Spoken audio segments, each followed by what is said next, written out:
అత్తమ్మ టీవీలో ఈరోజు ఇడ్లీ పిండి దోశ ఎలా తయారు చేయాలో నేర్చుకుందాం. ఇడ్లీ పిండితో ఇడ్లీలు మాత్రమే కాకుండా అట్టు కూడా వేసుకోవచ్చు. దీని తయారీకి కావాల్సిన పదార్థాలు: ఉల్లిపాయ 1, పచ్చిమిరపకాయలు 2, జీలకర్ర 1 టీ స్పూన్, అల్లం ముక్క చిన్నది, నూనె 1 టేబుల్ స్పూన్,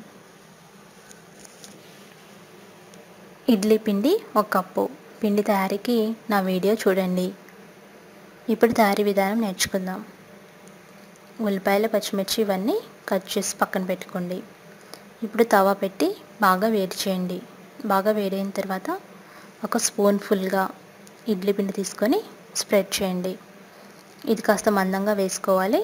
దానికోసం మరి కొంచెం పిండి వేయండి.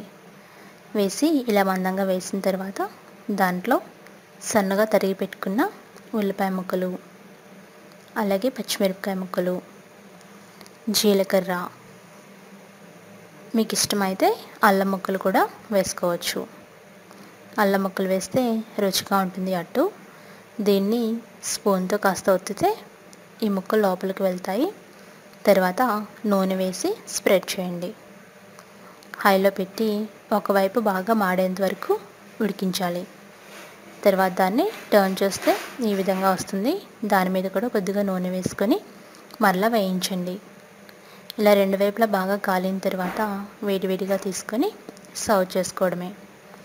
ఎంత రుచికరమైన ఇడ్లీ పిండి అట్టు ఇడ్లీలతో పాటు సర్వ్ చేసుకోవచ్చు. అంతే, ఎంత రుచికరమైన అట్టు రెడీ అయింది కదా.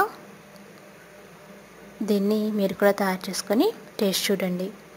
ఇది 2 ఇడ్లీలతో పాటు ఒక అట్టు సర్వ్ చేస్తే చాలా డిఫరెంట్గా ఎంతో టేస్టీగా ఉంటుంది మీ బ్రేక్ఫాస్ట్. మరికొన్ని రెసిపీస్కి అత్తమ్మ టీవీ సబ్స్క్రైబ్ కాగలరు. ధన్యవాదాలు.